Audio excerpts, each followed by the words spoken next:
सद्बुद्धि, सन्मार्ग या कार्य का संकल्प देना, अडिग रहे विश्वास तुम पर, ऐसा अंतः कर देना। मेरे हृदय में आने में तुम्हें कोई संकोच न हो।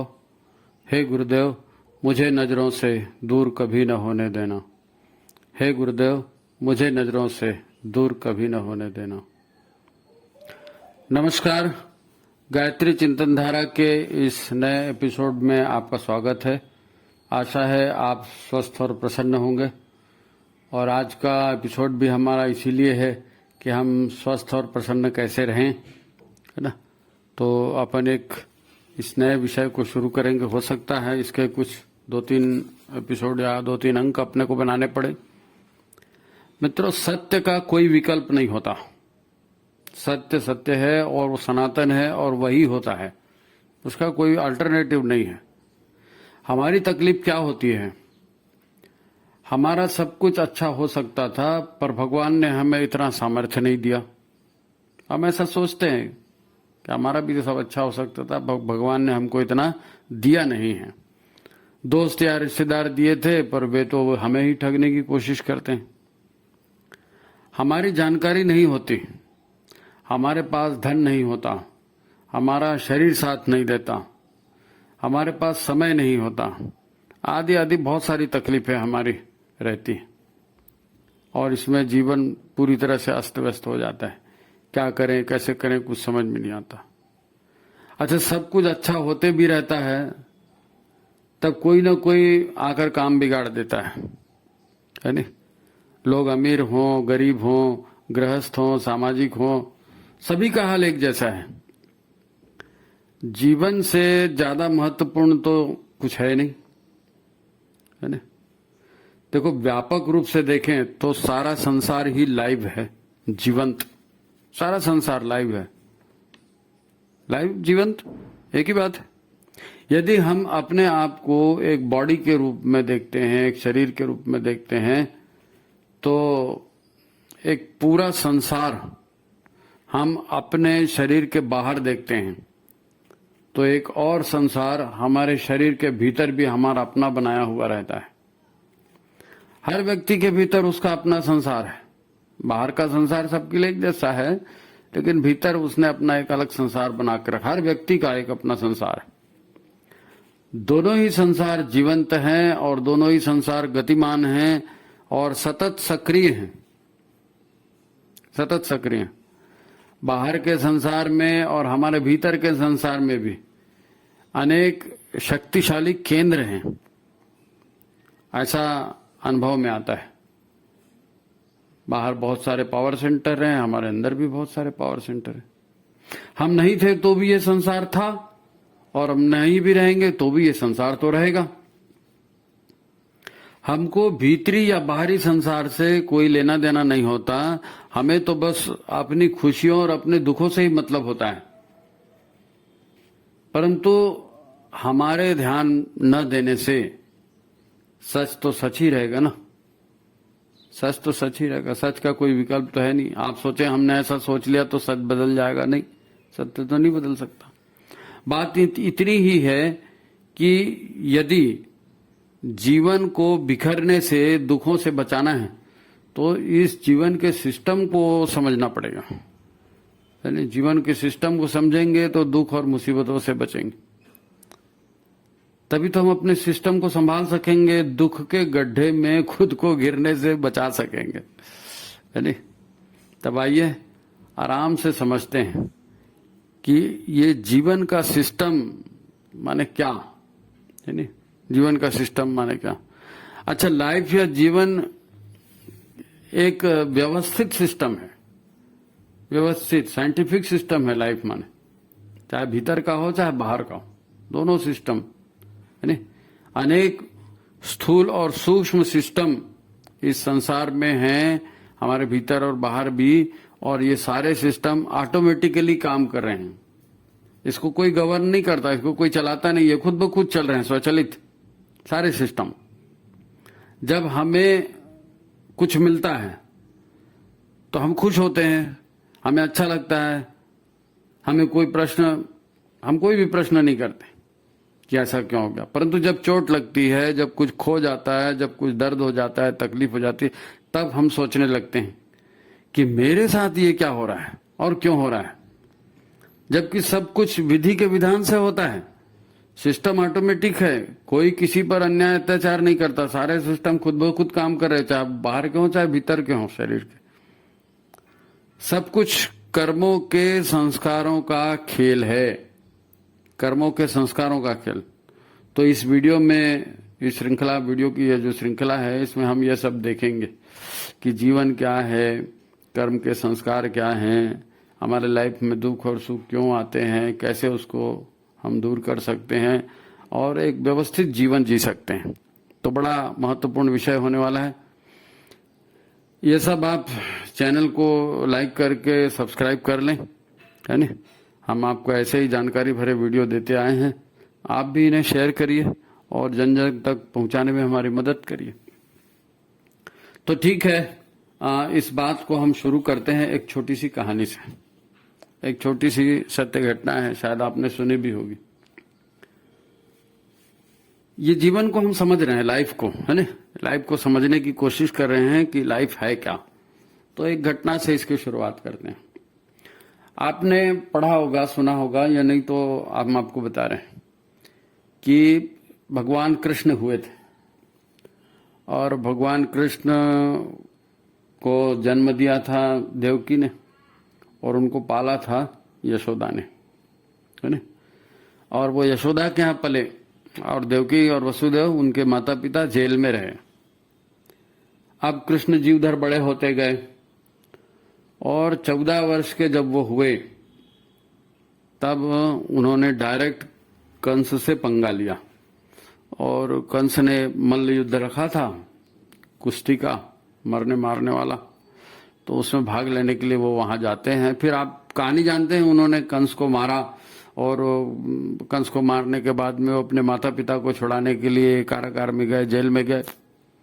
जेल में जा करके जब उन्होंने माता पिता के चरण छुए और उनको जेल से मुक्त किया तो माँ के तो आंसू नहीं रुक रहे थे, माँ के आंसू नहीं रुक रहे थे। वो लगातार देख रही थी। अच्छा, उसको मालूम था, भविष्यवाणी पहले ही हो चुकी कि तुम्हारे गर्भ से परमात्मा अवतार लेने वाले थे। उसको मालूम था कि मेरा लड़का जो है ये एक अवतारी पुरुष, ये मालूम था। और चमत्कार वो देख चुकी थी क्योंकि वसुदेव जी ने उनको बताया था किस प्रकार यमुना में बाढ़ थी और उस बाढ़ से बाढ़ कैसे छट गई और कैसे वो बालक को लेकर के और नंदगांव गए और ये सारी बात। तो उनको मालूम था कि हमारे जो ईश्वर जो है ये हमारे गर्भ से आए। तो उन्होंने रोते रोते कृष्ण से पूछा कि बेटा, मैं बड़ी सौभाग्यशाली हूं, तुमने हमारी तकदीर खोल दी, तुमने हमारे गर्भ से जन्म लिया, वो तो ठीक है, लेकिन एक बात मेरे को समझ में नहीं आई, एक बात मेरे को समझ में नहीं आई कि तुम भगवान हो और तुमको मालूम है कि तुम्हारे माता पिता जेल में हैं और माता पिता को का उद्धार करने के लिए तुम आए हो, तो तुमने यहां आने में 14 साल लगा दिए। ये मेरे को भारी आश्चर्य हो रहा है, 14 साल लगा दिए। कितने सारे असुरों का तो वही बचपन में तुमने विरोध कर ली, जो है विध्वंस कर दिया था, है ना, असुरों का नाश कर दिया था। और यहाँ कंस के लिए तुमको आने में 14 साल लगा दिए। बेटा, ऐसा क्यों किया तुमने? मैं पागल हो गई थी देखने के लिए तुमको, मेरी छाती फटी जा रही थी कि मेरा पुत्र कब आएगा, ईश्वर कब आएगा। तो कृष्ण भी भाव विवल हो गए थे और माँ के आलिंगन में थे, माँ ने गले लगाया हुआ था। उन्होंने माँ को कहा, माँ इसमें मेरी कोई गलती नहीं है, मैं भी मानता हूं कि 14 साल लग गए, लेकिन तुम ही तो मेरी माँ हो और तुमने मेरे को 14 साल के लिए वन में भेज दिया था। कृष्ण क्या कहते हैं कि तुम ही तो मेरी माँ हो और तुमने मेरे को 14 साल के लिए वन में भेज दिया था। अब मतलब क्या है? तो उन्होंने कहा कि 14 साल पहले मैं जब राम के रूप में था, है ना, तो तुम कैकेयी के रूप में थी और तुमने अपने प्राणों से प्यारे राम को 14 वर्ष का वनवास दिया था। तो मैं 14 वर्ष मेरे को लग ही गए ना आते, मैं कैसे करूं? तुमने 14 वर्ष के लिए बाहर रखा था, मैं बाहर था। तो बोले मैं कैकेयी थी पहले? बोले हाँ, तुम पहले कैकेयी थी और ये वसुदेव जो हैं ये राजा दशरथ थे। तो यशोदा, बोले वो यशोदा जो है वो कौशल्या माँ थी। तो त्रेता युग में भगवान राम का जन्म हुआ था। त्रेता युग की ये कहानी कहाँ जुड़ रही है आकर के द्वापर में, और किसके साथ जुड़ रही है? कैकेयी के साथ, कौशल्या के साथ, राजा दशरथ के साथ। तो ये क्या है? ये क्या है? ये चेतना की यात्रा है, आत्मा का पुनर्जन्म है। ये हमारा जो लाइफ जिसको बोलते हैं ना, एक लाइफ एक कंटिन्यूअस प्रोसेस है। ये लाइफ चल रही है। अब देवकी को पता नहीं चला कि भाई ये 14 साल इसने क्यों लगा दिए भगवान ने मेरे को। वो ऐसे ही प्रश्न कर रही थी जैसे हम प्रश्न करते हैं कि हे भगवान, मैंने ऐसा क्या कर दिया, मेरे साथ क्या अत्याचार हो गया कि मैं दुख भोग रही हूं या भोग रहा हूं, या ये तकलीफ मेरे साथ ही क्यों आ रही है? ऐसा प्रश्न करते हैं ना सब। अब देवकी को कारण नहीं मालूम था, हमको भी कारण नहीं मालूम, तो हम ऐसे प्रश्न करते हैं। तो हमारे जो सिस्टम है, लाइफ का जो सिस्टम है, जीवन का जो तंत्र है, ये जीवन वास्तव में चाहे बाहरी दुनिया का हो चाहे आंतरिक दुनिया का हो, जीवन जीवन है। दोनों जीवन एक ही है। दिखने के लिए हमको भीतर का जीवन अलग जीवन दिखता है। अब कोई सच्चाई को नहीं समझता, सच्चाई को नहीं जानता, तो सच्चाई बदल तो नहीं जाती ना। सच्चाई सच्चाई है, फैक्ट है। लाइफ तो ऐसे ही चल रही है और करोड़ों वर्षों से चल रही है ऐसे ही। अब हमको समझ में नहीं आता तो हम उसको दूसरे ढंग से देखते हैं। वास्तव में ये संसार क्या है, वास्तव में जीवन क्या है, आइए इसको एक दूसरे ढंग से समझते हैं। आज हमको तकलीफ किस बात की है? आज हमको तकलीफ इस बात की है कि भाई पैसा नहीं पुर रहा है, लोग साथ नहीं दे रहे हैं, शरीर साथ नहीं दे रहा है, बीमारियां हो रही हैं, है ना। बहुत सारी तकलीफें जो भी हमारी डेली लाइफ की प्रॉब्लम है, ये हम इसी से त्रस्त रहते हैं ना। और इसी में ये करूं कि वो करूं, ये ऐसा हो गया, वो ऐसा हो गया, मेरे हाथ कुछ नहीं था, हे भगवान इसने ऐसा कर दिया, ये पड़ोसी ने ऐसा कर दिया, ये पाकिस्तान ने ऐसा कर दिया। ये सारी बातें जो फिजूल की हैं ये होते रहती हैं और हम इसी में उलझे रहते हैं और हम सत्य को नहीं जानते। इसलिए हमारा मन जो है सदा चंचल रहता है, बेचैन रहता है, उद्विग्न रहता है, भटकते रहता है। अब अपन केवल इस बात को समझते, देखिए एक उदाहरण के द्वारा, कि हमारे से गलती क्या होती है। संसार एक सिस्टम है, लाइव एक सिस्टम है, और ये सिस्टम इसी को विधि का विधान कहते हैं। और ये सिस्टम अपने हिसाब से चलता है। हम नहीं जानते बोलने से वो सिस्टम बदल नहीं जाएगा, या सिस्टम का रुख हमारे लिए अलग नहीं होगा। हम नहीं जानते भाई ये गड्ढा है, हमने पैर रख दिया, हम गिर गए, तो जो भी गिरेगा उसको चोट लगेगी, आप जानो चाहे मत जानो, है नहीं। तो एक छोटा सा अपन एक सिस्टम को समझते हैं। हमारे शरीर की बीमारी आज जो है ना, लाइफस्टाइल डिसीज बहुत सारी हो गई है ना, लाइफस्टाइल डिसीज। तो इस लाइफस्टाइल डिसीज के मर्म को समझेंगे तो जीवन थोड़ा सा समझ में आएगा, है नहीं। तो हमको बहुत सारी बीमारियां होती हैं आजकल चलन में है ना। शुगर हो रही है, बीपी हो रहा है, घुटने का दर्द हो रहा है, यूरिक एसिड बढ़ रहा है, बहुत सारी ऐसी शारीरिक तकलीफें हो रही हैं। कॉन्स्टिपेशन फैला हुआ है, पेट साफ नहीं होता है ना, भूख नहीं लगती है, कई लोग बहुत ज्यादा खा लेते हैं, बहुत सारी चीजें। और फिर हम टेंशन में आते हैं, तनाव में आते हैं, और तनाव में आकर के फिर लड़ाई झगड़े होते हैं, बहुत सारी चीजें हम मिस कर जाते हैं, भूल जाते हैं, और फिर आरोप प्रत्यारोप, और तूने ऐसा कर दिया और मैंने, ये पूरा चल रहा है। तो इस चलने के मूड बीच में सेंटर में क्या है? सेंटर में ये है कि हम अगर ठीक हैं, हमारा मन अगर ठीक है, तो सारा संसार ठीक है। और हम और हमारा मन क्यों बिगड़ रहा है? इसलिए बिगड़ रहा है कि हम विधि के विधान से जो लाइफ है, ये सिस्टम है, इसके सिस्टम से हम नहीं चल रहे हैं और हम सिस्टम को तोड़ रहे हैं। अब सिस्टम को तोड़ रहे हैं तो सिस्टम हमको तोड़ रहा है नहीं। सिस्टम को हम तोड़ रहे हैं तो सिस्टम हमको तोड़ रहा है। देखो एक छोटी सी बात है, जीवन की सारी समस्याएं दो चीजों से शुरू होती हैं।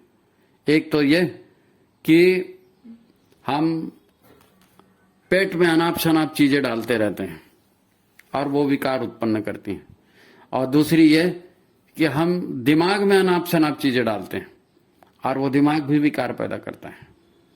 ओवर ईटिंग और ओवर थिंकिंग से हम परेशान हैं, ओवर ईटिंग और ओवर थिंकिंग से। अब इसको समझते हैं कि ये रीजन क्या है, होता क्या है, इसका साइंस क्या है। साइंस ये है कि सूर्य जो है, सन, सूर्य, इसको हम गॉड कहते हैं, देवता कहते हैं। तो ये सूर्य जो है ये जगत का पिता है, ऐसा हम कहते हैं। और सूर्य से क्या मिलता है? हम तो सोचते हैं कि सूर्य से रोशनी मिलती है, गर्मी मिलती है, लेकिन सूर्य से एक जबरदस्त चीज मिलती है जिसको लोग काउंट नहीं करते हैं, और वो है प्राण। प्राण कहां से निश्रित होता है? सूर्य से निश्रित होता है। प्राण सूर्य से निश्रित होता है। गर्मी होती है, ठीक है, ऊर्जा आती है, वो भी ठीक है। तो हमारे सिस्टम को चलाने वाला कौन है? सूर्य है। सूर्य सिस्टम को चलाता है। हम देखते हैं ना भाई, जंगल में पानी गिर रहा है, पेड़ पौधे जंगल में हरे भरे रहते हैं। कई बार हम ट्रेन से जाते हैं तो ऐसा लगता है यहाँ पानी देने कौन आता होगा यार, इतने जंगल में कैसे हरा भरा दिख रहा है। और हम अपने घर में गमले में पानी देते हैं तो पौधा सूख जाता है, जंगल में नहीं सूखता है। ये सिस्टम है, सिस्टम के साथ चल रहा है। सिस्टम क्या है? सूर्य अपनी ऊर्जा से पानी तपाता है, भाप बनता है, बादल आते हैं, और जहां पेड़ पौधे होते हैं वहां वर्षा होती है, पानी जाता है, पानी जमीन में जाता है, फिर वहां से नए पौधे निकलते हैं, पौधे से पेड़ पत्ते फल सारी चीजें बनती हैं। इसको फिर दूसरे कीट पतंग जानवर खाते हैं, हम खाते हैं। तो ऊर्जा कहां से आ रही है? ऊर्जा आ रही है सूर्य से। मौसम हो रहे हैं सूर्य से, जीवन पैदा हो रहा है सूर्य से, और जीवन ही जीवन का भोग कर रहा है, और जीवन ही निश्रित हो रहा है नहीं? हम जो भी खाते हैं, इसीलिए क्या होता है कि हमारे यहाँ कहा गया है कि आप जो भोजन पका रहे हैं, आप जो खा रहे हैं, ये बासी भोजन मत खाइए, क्योंकि बासी भोजन में प्राण नहीं होता है ना। ताजे फल सब्जियां, और इसमें क्या, इसको खाने के लिए क्यों कहते हैं? क्योंकि इसमें प्राण तत्व अधिक होता है। सब प्राण है, तो आप प्राण तत्वों को लेकर के खाएंगे तो आपका प्राण बढ़ेगा, आपका प्राण बढ़ेगा तो आपका शरीर बहुत अच्छे से चलेगा, है ना। जीवन ऊर्जा, जीवन क्या है? प्राण और ऊर्जा का खेल है। ऊर्जा से सारे भौतिक पदार्थ बने हैं, प्राण से चल रहे हैं, है ना। ऊर्जा ही तो ना, आप एटम को तोड़ दोगे तो क्या होगा? ऊर्जा ही निकलेगी। तो ऊर्जा से संसार बना हुआ है, भौतिक संसार ऊर्जा से बना है, और ये सारा खेल प्राण का है। तो हम अब अपने सिस्टम पर गौर करें, अपने सिस्टम पर गौर करें। हम खाते हैं खाना, सुबेरे नाश्ता कर लिया हमने, फिर हमने खाना खा लिया, फिर हमने दोपहर को चाय और बिस्किट ले ली, फिर शाम को जाके फिर नाश्ता कर लिया, फिर रात को जाके 10 बजे 11 बजे हमने फिर खाना खा लिया, और फिर हमको तकलीफ शुरू होती है। हमको तकलीफ शुरू होती है। क्या तकलीफ शुरू होती है? खाया पिया पचता नहीं है, एसिडिटी होती है ना, पच नहीं रहा है, अम्ल निकल रहा है, अम्ल ज्यादा निकल रहा है और एसिडिटी फैल रही है। वो एसिडिटी फैलना मतलब अम्ल का रक्त में शामिल हो जाना। अम्ल रक्त में शामिल हो गया तो एसिडिटी पता, उसने फिर ढेर सारी बीमारियां और आगे शुरू कर दी, और आगे ढेर सारी बीमारियां शुरू कर दी।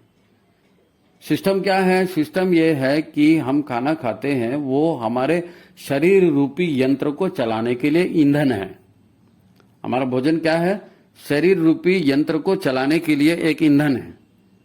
अब हम ये ईंधन पेट में डालते हैं, इससे ऊर्जा बनती है और शरीर चलता है, ये सब जानते हैं, ठीक है। लेकिन ये ईंधन भीतर पचाता कौन है? आप कहेंगे पेट पचाता है। पेट पचाता है, ठीक है भाई, पेट में पचता है, पचाता कौन है? तो पेट में हमारे जठर अग्नि होती है, एक प्रकार की ऊर्जा होती है, एक प्रकार की ऊर्जा, उसको जठर अग्नि कहते हैं। ये जठर अग्नि भी सूर्य के अग्नि का ही रूप है, सूर्य की ऊर्जा का ही रूप है, सूर्य की अग्नि का ही रूप है। हमारा जो नाभि केंद्र है, इसको सूर्य केंद्र कहते हैं ना, तो यहां से ऊर्जा निकलती है, यहां से ऊर्जा निकलती है। हमारा भोजन भी जो है जठराग्नि से पचता है। अब ये जठराग्नि तब काम करती है जब सूर्य भगवान उदित होकर के रहते हैं, जब दिन होता है, दिन में सूर्योदय होता है और शाम को सूर्य ढल जाता है, तो दिन के पोर्शन में जठर अग्नि तीव्र होती है, क्योंकि सूर्य तीव्र होता है। सूर्य की प्रखरता ही इस अग्नि को प्रखरता प्रदान करती है। सूर्य अस्त हो गया तो जठराग्नि भी बंद हो गई। अब हम बार बार खा रहे हैं, तो वो क्या कर रहा है? वो भोजन, एक भोजन पचा नहीं, आपने दूसरा खा लिया, दूसरा पचा नहीं, तीसरा खा लिया, तीसरा पचा नहीं, चौथा खा लिया। किसी भी आप चीज को खा रहे हो तो पचने के लिए 6 घंटे लगेंगे। अगर फलों का जूस है तो 2 घंटे में पच जाएगा, 1 घंटे में पच जाएगा। शहद है तो तुरंत पच जाएगा, है ना। ग्लूकोज है तो डायरेक्ट चला जाएगा। तो ये चीजें होती, लेकिन जो भोजन कर रहे हैं उसको पचने में एटलीस्ट 6 घंटे तो लगते ही हैं। अगर गरिष्ठ है तो और भी ज्यादा लग जाता है। अब वो भोजन पचा ही नहीं, दूसरा आ गया, तीसरा आ गया, चौथा आ गया, और रात के 10 बजे आप और भोजन कर रहे हो। अब पचाने वाली जठराग्नि है वो तो बंद पड़ी है, पचाने वाली जठराग्नि वो तो बंद पड़ी है। अब वो भोजन नहीं पचा, अब 22 फीट की अतड़ी है, उसके भीतर खाया पिया जो है वो पचा नहीं है, तो जो पचेगा नहीं वो सड़ेगा, और जो सड़ेगा तो वो गैस पैदा करेगा, वो कई जहरीले पदार्थों को पैदा करेगा। और फिर उसका प्रॉब्लम क्या होता है? प्रॉब्लम यही खत्म नहीं होता। अगर आपकी भूख नहीं है, आपको पचाने की ताकत नहीं है और आप खा रहे हैं, तो क्या होगा? डिसेंट्री भी हो सकती है, लूज मोशन भी हो सकता है, कॉन्स्टिपेशन भी हो सकता है। आपके शरीर के ऊपर है, आपके शरीर के ऊपर है, आपकी प्रकृति के ऊपर। तो डिसेंट्री हो गई, चल जाएगा, लेट्रिन लूज मोशन हो गए, चल जाएगा। कॉन्स्टिपेशन हो गया तो फिर वो भी लोग चला ही रहे हैं। लेकिन ऐसे रोते धोते, गोलियां खाते, दवाइयां खाते, ये चूर्ण खाओ, वो चटनी खाओ करके जिंदगी चला रहे हैं लोग, लेकिन यहां रुकती नहीं है। फिर आपको कॉन्स्टिपेशन जो है, इससे सर्दी भी हो सकती है, इससे खांसी भी हो सकती है, इससे बुखार भी आ सकता है, इससे पेट में कृमि भी हो सकते हैं। ज्यादा भोजन खाने से ज्यादा खून में भोजन चला जाएगा, ज्यादा खून में निष्प्राण भोजन है नहीं, फास्ट फूड वगैरह, ये सारा पका हुआ भोजन इधर तला हुआ, तो ये तो इसमें एंजाइम्स तो होते नहीं है, तो कंट्रोल होता नहीं बॉडी का, ये सारा खून में चला जाता है। और खून में चले जाए, खून में जब एक्स्ट्रा भोजन चला जाता है, एक्स्ट्रा फैट चला गया, एक्स्ट्रा प्रोटीन चला गया, एक्स्ट्रा मिनरल चले गए, तो फिर क्या होता है? फिर वो कहीं पे सिस्ट बन रहे हैं, फिर वो कहीं पे पथरी बन रही है, फिर वो प्रोटीन और फैट और ये दूसरे मिनरल मिला करके वो ये बना रहे हैं कोलेस्ट्रॉल। अब कोलेस्ट्रॉल बन रहा है तो आप क्या हो गया? आपको बीपी की प्रॉब्लम होगी, है नहीं? आपके पाचन तंत्र ठीक से काम नहीं करेगा, ऊर्जा ठीक से बनेगी नहीं। इसका एक दूसरा पहलू और है, इसका एक दूसरा पहलू और है। क्या पहलू है? आपको जीवन के लिए परमात्मा ने प्राण शक्ति दी है, प्राण शक्ति, है नहीं? प्राण है इसलिए जीवन है। तो ये प्राण शक्ति जब आपकी जठराग्नि भोजन को पचा नहीं पाती है, तो फिर प्राण शक्ति लगती है भोजन को पचाने के लिए, भोजन को आगे खसकाने के लिए, है नहीं? भोजन आंतों में सरक के बाहर भी तो निकलना है ना उसको, तो फिर ये काम कौन करेगा? जठराग्नि तो बंद पड़ गई, तो फिर जो प्राण शक्ति है वो उसमें जाती है। अब इसका दूसरा चक्कर देखिए क्या होता है। आपने देर रात को खाना खाया, दिन में कई बार खाया पिया, बीच में कोई समोसा खिला दिया, किसी ने जगन्नाथ जी का प्रसाद खिला दिया, कभी आपने चाट खा ली, जो भी होता है, अटरम डम आप खा लिए, अरे उसके बाद में जब आप सोने के लिए जाते हैं तो भोजन पचता नहीं है, प्राण उसको पचा रहा है। तो होता है हमारे शरीर की बायोलॉजिकल सिस्टम क्या है, बायोलॉजिकल क्लॉक चलती कैसे है कि सूर्य है, जठराग्नि तेज है, भोजन पच रहा है, शरीर चल रहा है, वहां तक ठीक है, वहां तक ठीक है। लेकिन अगर भोजन नहीं पचा और प्राण उसको पचाने जा रहा है, तो जब रात को आप सोते हो, रात को आप सोते हो, तो नेचर का सिस्टम यह है कि शरीर की जो भी टूट फूट है, शरीर की जो भी कमजोरी है, वो प्राण शक्ति उसको हील करती है, प्राण शक्ति उसको ठीक करती है, कोशिकाओं को ठीक करती है, टिश्यूज को ठीक करती है, आपके दिमाग में जो तनाव रहता है उसको रिलीज करती है। प्राण शक्ति आपको नया जीवन देती, तब तो आप सवेरे फ्रेश होकर उठते हो। लेकिन अगर वही प्राण शक्ति पचाने में लगी है तो आप रात भर करवटें बदलते रहेंगे, इधर से उधर करते रहेंगे, दुनिया भर में दुनिया भर के विचार आते रहेंगे, और सुबेरा हो जाएगा, आपको मम्मी उठाएगी या आपको अलार्म बजाओगे, आप उठाओगे तो अरे यार ये अलार्म को अभी बजना था, आप उसको बंद करेंगे। फिर उठेंगे तो कोई फ्रेशनेस रहेगी नहीं, फिर 1 कप चाय, फिर 2 कप चाय, फिर कॉफी, या जो भी लोग नशा उतारने, जो सुस्ती उतारने के लिए लेते हैं, वो सारा होगा सिस्टम। तंबाकू खाएंगे, सिगरेट पिएंगे, ले दे करके लेटरिन जाएंगे, वो सारा सिस्टम, वो पूरा प्राण जो था, प्राण का काम था शरीर के सिस्टम को हील करना, ठीक करना। अब वो प्राण की शक्ति लग गई कहाँ? पचाने में, और वो फिर भी नहीं पच पाया, वो फिर भी नहीं पच पाया। और आप सुबेरे आपको फ्रेश होकर उठना था, ताजगी में उठना था, तरोताजा होकर उठना था, तो प्राण को मौका ही नहीं मिला ना शरीर को ठीक करने का। तो आप सुबेरे से उठ के जो माइया ले रहे, सुस्ती आ रही, ये क्या है? आप सिस्टम को समझिए। अब आपको तकलीफ हो रही है, फिर आप डॉक्टर के पास जा रहे हैं, फिर छुट्टी ले रहे हैं, फिर बेटा को हो गया, फिर मम्मी को हो गया, फिर वाइफ को हो गया, फिर बच्चे, ये सारा घर में हरी बीमारी हो गई, बार बार आप अस्पताल जा रहे हैं, बार बार पैसा खर्चा कर रहे हैं, और ये सिस्टम लगातार चलते रहते तो बीमारियां तो बढ़ते जाती है ना, बीमारियां बढ़ते जाती है। और सबसे बड़ी सिस्टम है कि प्राण के साथ इम्यूनिटी की सिस्टम आती। अब आपका शरीर सारा सिस्टम कमजोर हो गया तो इम्यूनिटी सिस्टम कमजोर हो गया। अब इम्यूनिटी सिस्टम कमजोर हो गई, जितने वायरस बैक्टीरिया हमके ढमके सब आपके ऊपर अटैक करेंगे, टीबी हो जाएगा, खांसी हो जाएगी, कोरोना हो जाएगा, जो भी है, ये सारा सिस्टम हो क्या बात रहा है। जरा सी बात थी, सिर्फ जरा सी बात थी कि आपको पाचन तंत्र को ठीक करना था, समय से खा लेना था, समय से उठ जाना था, थोड़ा व्यायाम करना था और समय से सो जाना था। आपने वो किया नहीं, आपने वो किया नहीं। अब आप बोलोगे हे भगवान मेरी तकदीर कैसे हो गई, भगवान मैं ही बीमार हो गया, ये तो मेरा बच्चा बार बार बीमार होता है, इसको तो यही हो गया, मेरे को इस उम्र में अब ये शुगर हो गई, अब तो मेरे को लाइफ भर गोली खानी पड़ेगी। अरे गोली खाने से शुगर नहीं हुई मेरे भाई,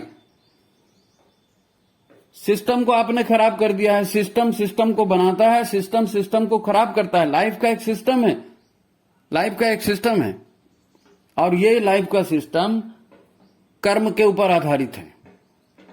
एक्शन और रिएक्शन, एक्शन और रिएक्शन कर्म के ऊपर आधारित है, इससे सिस्टम चलता है। अच्छा, हमने अभी शुरू में जो कहानी बताई थी कर्म का जो बात है, लोग ये सोचते हैं कि कर्म माने आपने चोरी की, पुलिस ने पकड़ लिया, जेल हो गई तो आपका ये प्रायश्चित हो गया, या तो ऐसा नहीं होता, ऐसा नहीं होता। कर्म कहीं भी हैं और कर्म के प्रभाव में आप हैं, कर्म के प्रभाव क्षेत्र में आप आते हैं, तो आपने नहीं दूसरे ने भी कर्म किया है तो भी उसके संस्कार आपके ऊपर आते हैं। संस्कार क्या है, आप इस बात को समझिए। आपने जो है, मान लीजिए आप साइकिल चला रहे हैं, है ना, आप साइकिल चला रहे हैं सड़क के बीचों बीच, तो एक मोटरसाइकिल वाला लेफ्ट से आके निकल गया सुई से, एक मोटरसाइकिल वाला राइट से आके निकल गया, कार वाला सुई से साइड से। अब वो तो निकल गए, आप तो नहीं गिरे, लेकिन आपको एकदम आपके शरीर को शॉक लग गया, अरे यार जरा सा हो गया, मरते मरते बच गया मैं। तो आप क्या करेंगे, फिर आप सेंटर से नहीं चलेंगे, फिर आप साइड से चलेंगे, ताकि जाने वाला जो है वो राइट साइड से निकल जाए और लेफ्ट साइड में आप सेफ रहें। एक्शन और रिएक्शन क्या है, कार्य और उसका परिणाम क्या है। कार्य ये हुआ, लोगों ने कार्य किया, मोटरसाइकिल साए से निकाली, ठीक है, आप सावधान थे, अलर्ट थे, आप बच गए, या जैसे भी है तकदीर से आप बच गए, लेकिन घटना हो गई। अब इसका संस्कार जिंदा है, इसका संस्कार आपके मन में बैठ गया। और क्या बैठ गया, नहीं रे भैया, जब भी सड़क में चलना है तो साइड से चलना है, कोई भी आके ठोक सकता है। ये संस्कार हो गया। यानी मान लीजिए फर्श है, फर्श पर आप किसी ने पानी मंगाया, आप एक गिलास पानी लेकर के गए, पानी फर्श पर गिरा, थोड़ी देर बाद वो पानी सूख गया, लेकिन पानी फर्श पर गिर के सूख गया, फिर भी वो पानी का दाग वहां रहता है। एक्शन ये हुई थी, पानी गिर गया, रिएक्शन ये हुआ था कि गर्मी से, हवा से वो पानी सूख गया, लेकिन वो दाग फर्श के ऊपर रह गया। ये संस्कार है, ये संस्कार है। आपके घर में आरती होती है, चालीसा होती है, पूजा होती है, पाठ होता है, तो वो पूजा पाठ आरती चालीसा आप नहीं करते, माता पिता कर रहे हैं, कोई और करता है, लेकिन उसके संस्कार आपके ऊपर पड़ते हैं। आफ्टर इफेक्ट, संस्कार क्या है, आफ्टर इफेक्ट। स्थूल क्रियाएं होती हैं, क्रिया और परिणाम, लेकिन संस्कार, ये संस्कार फिर विचारों के रूप में, ये संस्कार फिर कामनाओं के रूप में, इच्छाओं के रूप में, ये सब डिपॉजिट होते जाते हैं हमारे भीतर, ये डिपॉजिट होते जाते, और ये हमको प्रेरित करते हैं काम करने के लिए, ये हमको प्रेरित करते हैं काम करने के। अब हम समाज में रहते हैं, टीवी में देख रहे हैं, लोगों के जीवन को देख रहे हैं, किसी ने कार खरीद ली, किसी ने जन्मदिन ऐसे मना दिया, किसी ने वैसे मना दिया, किसी ने कोई साड़ी खरीद ली, कोई शिमला मनाली घूम करके आ गया।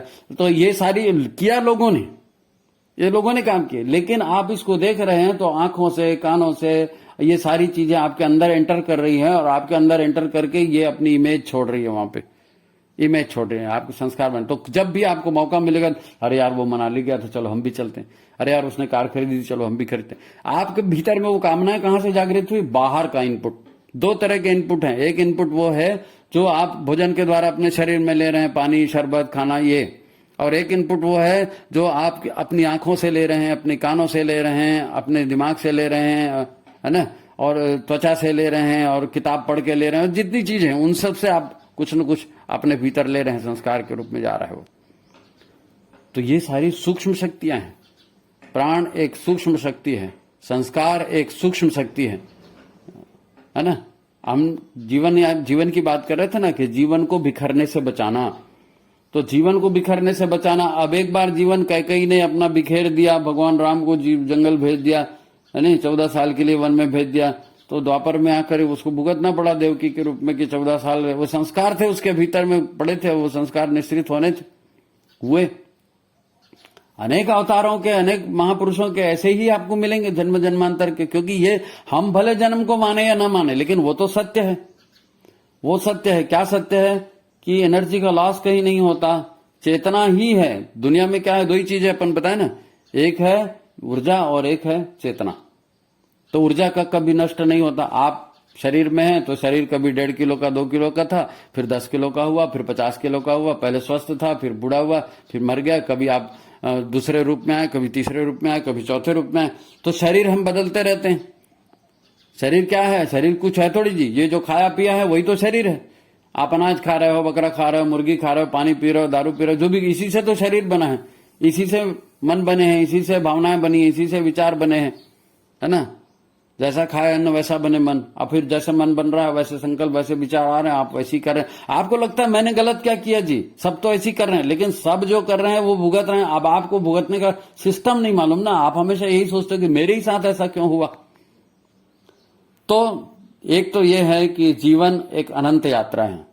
जो आप करेंगे, जिस प्रभाव में आप रहेंगे, वो आपकी कृति और वो सारे प्रभाव आपके जीवन में उतरेंगे। आप घृणा करेंगे, घृणा उतरेगी, दुश्मनी करेंगे, दुश्मनी उतरेगी, प्रेम करेंगे, प्रेम उतरेगा। आप जो करेंगे वही आपके जीवन में रिटर्न आएगा। जो आप बाहर देंगे, देखेंगे, वही आपके अंदर भी आएगा। और ये इस जन्म में पूरा नहीं हुआ तो अगले जन्म में पूरा होगा। जन्म जन्मांतर की प्रक्रिया है। तो ये पहला भाग हुआ है। अपन आज की इस बात को यही समाप्त करते हैं, है ना। इसमें अपन ने दो चीज देखी। एक चीज ये देखी कि जीवन एक अनंत यात्रा का नाम है, जन्म जन्मांतर का ये खेल है, ये ऊर्जा और चेतना का खेल है।